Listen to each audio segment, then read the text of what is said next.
KP classes dedicated to excellence. Hello students, welcome to KP classes. This is me, Samriddhi Nolakha, and welcome to our crash course for your board examination. This is day 2, lecture 2. So in the last lecture, we discussed about Indus Valley civilization.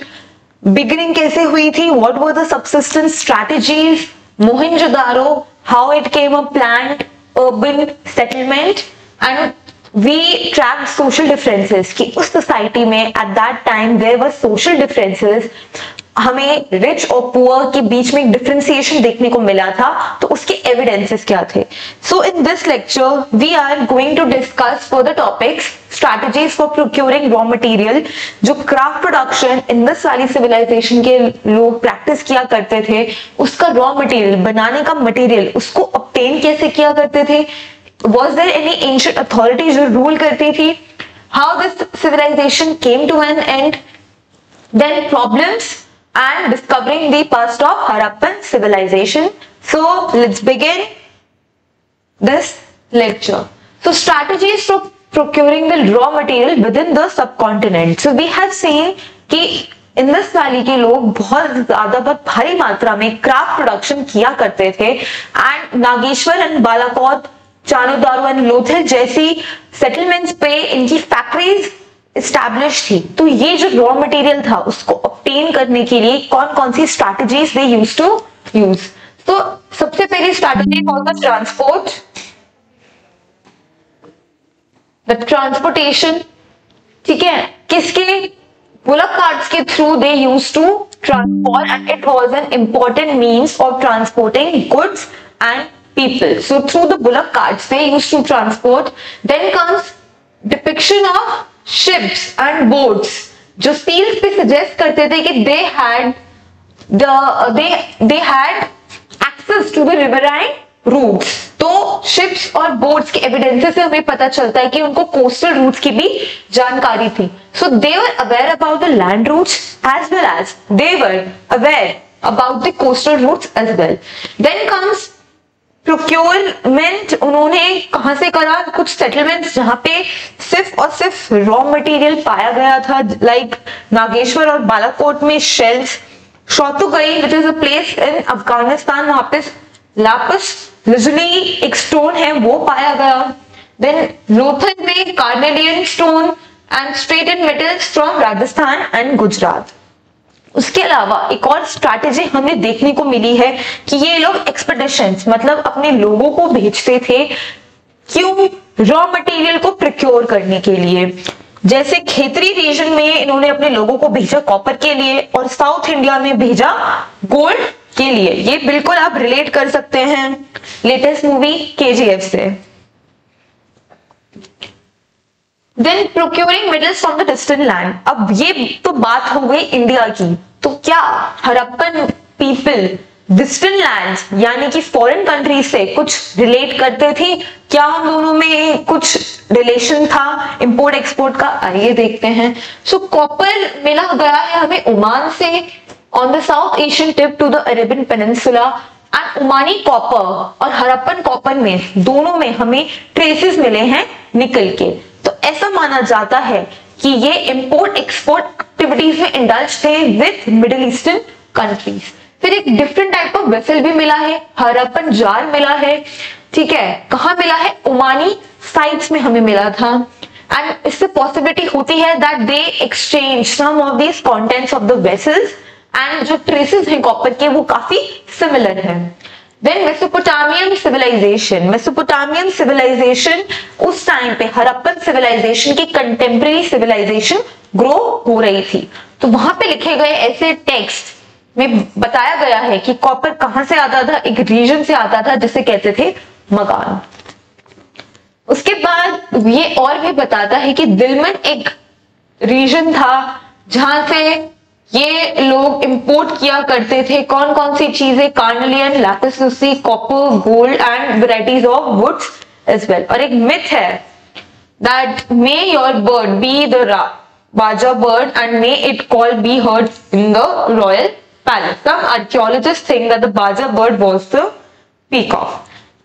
And again ships और boats जो Harappan seals पे depict करते हैं, ये बताते हैं कि through the riverine routes, through the coastal routes, they used to practice import and export activities. फिर बात करते हैं सील्स। तो सील्स का पर्पस क्या था? Long distance communication. This question is straight away your PYQ 1 marker में पूछा जा चुका है, इवन MCQ में भी पूछा जा चुका है कि what was the purpose of Harappan seals. तो कुछ नहीं, it was to facilitate long distance communication. और सील्स का माना जाता था कि जो सामान ये लोग भेज रहे हैं, अगर सील इंटैक्ट है, इसका मतलब उस सामान के साथ किसी ने कोई छिड़कानी यानी कि टेम्परामेंट नहीं किया गया है। And it usually has a line of writing. Seals में कुछ कहीं ना कहीं एक राइटिंग थी। सेकेंडली कुछ एनिमल मोटिव्स भी पाए गए थे। एंड स्कॉलर्स का मानना है that the motifs convey the meaning who could not read, because it was not possible for everyone to be literate at that time. So seals का पर्पस क्या था? जो राइटिंग का पर्पस था ये था कि जो लोग कुछ पढ़ नहीं पाते वो सील्स को देख के पहचान सके। अगर स्क्रिप्ट की बात करें, हड़प्पन स्क्रिप्ट शॉर्ट थी। The longest containing about the 26 science, जो सबसे लंबी हड़प्पन स्क्रिप्ट थी उसमें मात्र 26 साइंस देखने को हमें मिले हैं। एंड कुछ जो स्क्रिप्ट्स हैं आज भी अनडिसाइफर्ड हैं। स्ट्रेट अवे योर MCQ कि क्या हड़प्पन स्क्रिप्ट्स अभी तक डिसाइफर हुई है या नहीं हुई। काफी ज्यादा हड़प्पन स्क्रिप्ट्स अभी तक अनडिसाइफर्ड है, यानी कि खोजी नहीं गई है। And it was evidently not alphabetical but syllable and it has just too many signs. कम से कम 375 to 400 के बीच में हमें साइंस देखने को मिले हैं। And the scripts was written from left to right. एक खास बात थी ऐसी स्क्रिप्ट्स की, ये लेफ्ट टू राइट में लिखी गई थी।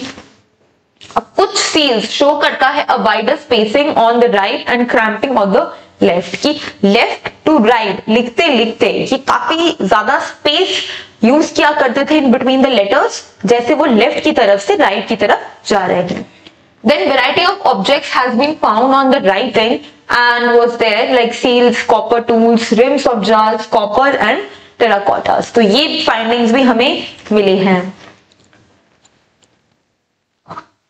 So guys, as you know that we have launched our Udan batch and Sarthi batch to boost your COET preparation. ठीक है, and this course is available for all the streams, whether you are from commerce, humanities and arts.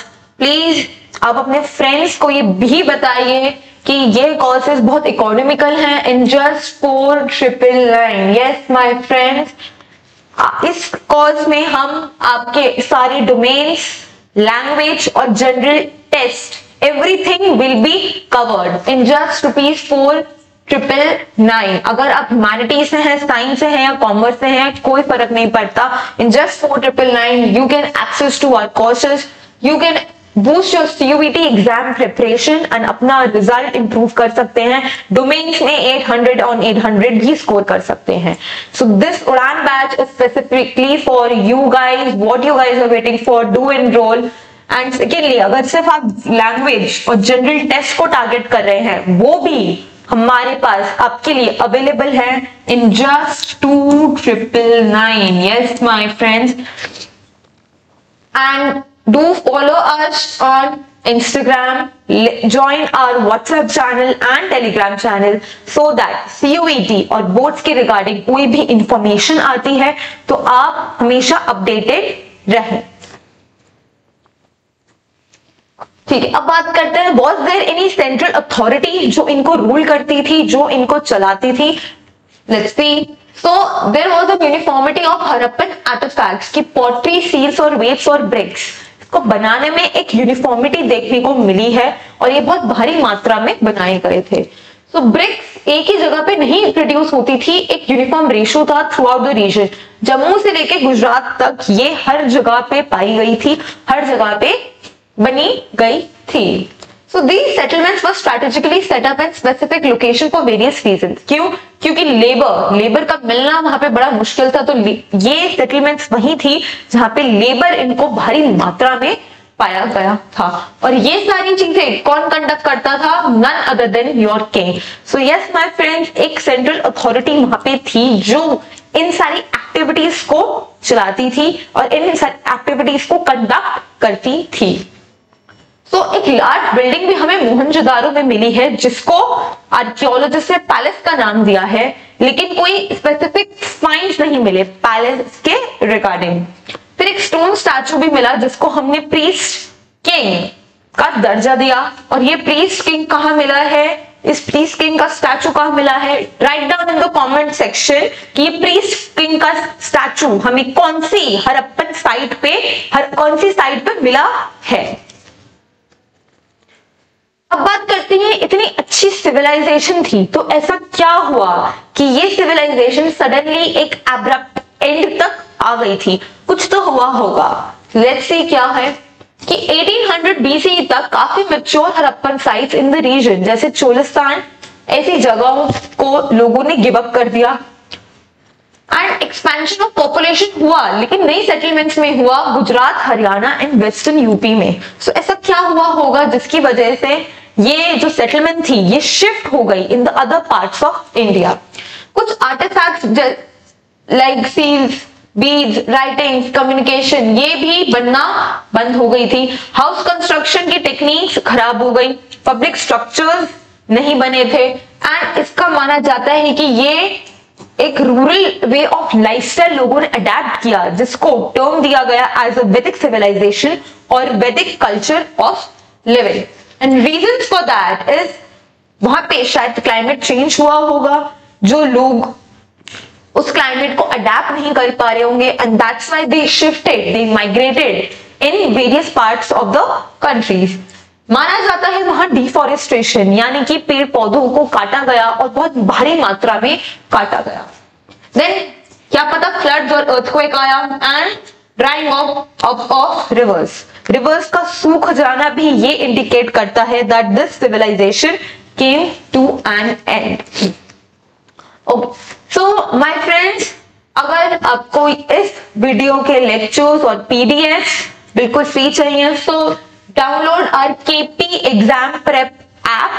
So this app is for you guys. You can get access to video lectures, free PDFs and your previous year questions and mock papers so that you can solve it and boost your preparation by 2x. अगर आप Android user हैं so you can download our app KP exam prep app, और अगर आप iOS user हैं then वहां पे आपको KP नहीं मिलेगा, आपको क्लास प्लस ऐप के नाम से मिलेगा।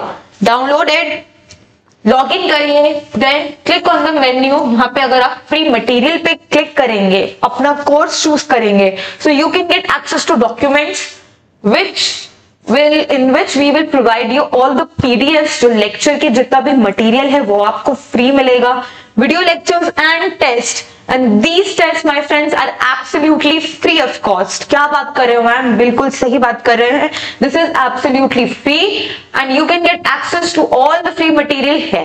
और अगर आपको CUET के हमारे कोर्सेज, हमारा उड़ान बैच और सारथी बैच को परचेज करना है तो similarly you can go to the store, buy our courses for humanities or science or commerce or for general test or language test, which is in just 4,999 and 2,999, which is very very economical, so you can get access to our courses. So what is the evidence that prove that significance of an invasion of an civilization? क्या यहाँ पे कुछ invasion, किसी का आक्रमण, attack हुआ था? आइए देखते हैं। तो कुछ एक एडल्ट का स्कल मिला है, वहां पे बोन्स मिली हैं जो बहुत फ्रेजाइल कंडीशन में है एंड उसी स्कल को 15 इंचेस और कुछ रूइंस में से ये पाया गया है। एंड 1925 की बात करें, ऐसे ही कुछ 16 स्केलेटन्स ऑर्नामेंट्स के साथ मिले गए हैं, जो कहाँ मिले? मोहनजोदारो में मिले। तो उस टाइम पे director general of ASI R.E.M. Wheeler, write down in the comment section what is the full form of ASI। उन्होंने लिंक करने की कोशिश करी इस एविडेंस को ऋग्वेदा से, लेकिन कोई एक्सटेंसिवली एविडेंस नहीं मिला बर्निंग ऑफ बॉडीज, वॉरियर्स। तो ऐसा माना जाता है कि there was no invasion of a foreign authority. फिर बात करते हैं डिस्कवरिंग। तो कनिंघम जी ने क्या बोला? Alexander Cunningham was the first director general ASI। उनका क्या मानना है? He began the excavations in the mid 19th century and he preferred to use the written words। Text और इंस्क्रिप्शंस को यूज करके उन्होंने इस सिविलाइजेशन को डिस्कवर करना शुरू किया था। और उन्होंने कुछ अकाउंट्स भी देखे जो चाइनीज बुद्धिस्ट पिलग्रिम जो इंडियन सबकॉन्टिनेंट में विजिट कर रहे थे, उनके अकाउंट्स को भी यूज करके उन्होंने डिस्कवरी करना शुरू करी। उसके बाद आर्टिफैक्ट्स, जो चीजें वो बनाया करते थे, वो कुछ चीजें कनिंघम तक पहुंची, लेकिन उनको यही नहीं पता चला कि ये चीजें कितनी पुरानी है। तो हड़प्पन सी कनिंघम को मिली थी by an Englishman and he noted the object but unsuccessfully tried to place it within the time frame. Again lastly वो काफी ज्यादा कंफ्यूज थे कि ये जो आर्टिफैक्ट्स और सील्स मुझे मिली हैं, क्या ये एक्चुअली में हड़प्पन टाइम की हैं या उसके आसपास की हैं। So there was a lot of confusion. अब बात करते हैं जॉन मार्शल। जॉन मार्शल ने क्या इग्नोर किया? सो John Marshall he marked the major change in the Indian archaeology. He was the first professional archaeologist to work in India। उन्होंने अपने experience, जो उन्होंने ग्रीस में काम किया था, उस एक्सपीरियंस को यूज करके उन्होंने इंडिया में डिस्कवरी करना शुरू किया। ठीक है, and he found the patterns, excavations and all the artifacts recovered from the same units were grouped together even if they found at different stratigraphic layers and as a result उन्होंने काफी ज्यादा valuable information मिली उनको, जो कहते हैं Harappan civilisation के artefacts थे। Then REM Wheeler की बात करें, उन्होंने भी कुछ किया 1944 में। अगेन MCQ, वो ASI के डायरेक्टर जनरल बने थे and he said it is important to follow stratigraphy for mound rather than dig. And उनका प्रॉब्लम क्या था कि पार्टीशन की वजह से 1944 में ये डायरेक्टर जनरल बने। 1947 में British India got divided into two separate Nations, India and Pakistan, जिसकी वजह से जो मेजर साइट्स थी वो पाकिस्तान में थी एंड इसी रीजन की वजह से एक्सकेवेशन करना काफी ज्यादा डिफिकल्ट हुआ। देन दयाराम साहनी ने सील्स ढूंढी थी हड़प्पा में in the early decades of the 20th century. ठीक है, तो he is known for the discovery of Harappa. R.D. Banerjee ने ऐसी सील्स मोहनजोदारो में देखी। तो R.D. Banerjee is known for the discovery of Mohenjodaro, leading to the conjecture that these sites were a part of a single archaeological culture. और इन्हीं finds के basis पे in the year 1924 John Marshall ने एक न्यू सिविलाइजेशन का नाम दिया, जिसको बोलते हैं Indus valley civilization. And why it is known as Indus valley civilization? Because majority of the sites were located around the Indus river. तो लार्ज पोर्शन जो था वो इंडस रिवर के अराउंड सराउंडेड था। And lastly, problems to archaeological interpretations to reconstruct religious practices. So क्या वहां कोई ऐसी religious authority थी, religious practice था जो वे लोग follow करते थे? Let's see. So early archaeologists thought that certain objects which seem unusual or unfamiliar, उनका माना जाता है कि कुछ religious significance हुआ करता था। So these included कुछ terracotta figures of women heavily jeweled, some of with headdresses, एक elaborative headgears थे, headdresses थे, and attempts have also been made to reconstruct religious beliefs and practices by examining seals. Seals के ऊपर जो motif थे, उनके basis पे भी एक अनुमान लगाया जाता है, एक assumption है कि they were practicing some or the other religious beliefs. कुछ सील्स में a figure is shown cross-legged in a yogic posture और इसको रिगार्ड किया जाता है as a proto Shiva. So कहीं ना कहीं Shiv as authority they used to recognize him and they used to worship them. So that is an early form of one of the major deities of Hinduism. And beside this, conical stone objects have also been classified as lingas. And many reconstruction of Harappan religion made of the assumption that later tradition provide the parallel. इसके बाद जो वैदिक civilisation है, जो वैदिक culture है, एक similar tradition वहां पे फॉलो हुआ है, जो कहीं ना कहीं ओरिजिन हड़प्पन सिविलाइजेशन से ही आया है। लेकिन मार्क माय वर्ड्स, ये यहाँ पे कोई ऐसे टेम्पल आर्किटेक्चर या टेम्पल के इस्टेब्लिशमेंट अभी तक नहीं देखे गए थे, तो उसका एविडेंस अभी भी नहीं है। तो archaeologist were moving from known to unknown, that is from present scenario में जो आर्टिफैक्ट्स, जो चीजें उनको मिली, उसके अकॉर्डिंगली वो क्या कर रहे थे, पास्ट की चीजों को खोजना शुरू कर रहे थे। So this was all about this chapter. I hope you like this video. Please like, share and subscribe to our channel. Hit the bell icon so that you can get updates and notifications of upcoming lectures as well. And our courses are available on our app. You can go to the store, purchase them. These courses are for you guys so that you can boost your CUET preparation. Boards के खत्म होने के बाद CUET के regarding बहुत ज्यादा confusion रहता है. So we at KP classes are helping you so that you can boost your CUET preparation by 2x and you can score good marks so that you can get into good college as well. बहुत economical courses हैं, just 4999 and 2999 सारी streams के लिए available हैं and कभी भी आप कहीं भी एक्सेस कर सकते हैं इस मटेरियल को. एंड लेटेस्ट अपडेट्स के लिए join us on our WhatsApp group, Telegram group, follow us on Instagram, ताकि जो भी नोटिफिकेशंस हैं, जो भी अपडेट्स हैं, आपको रेगुलरली पता रहे. So thank you class. I hope you like this lecture. I'll see you in the next class with new chapter. Till then, bye bye. Take care. KP Classes, dedicated to excellence.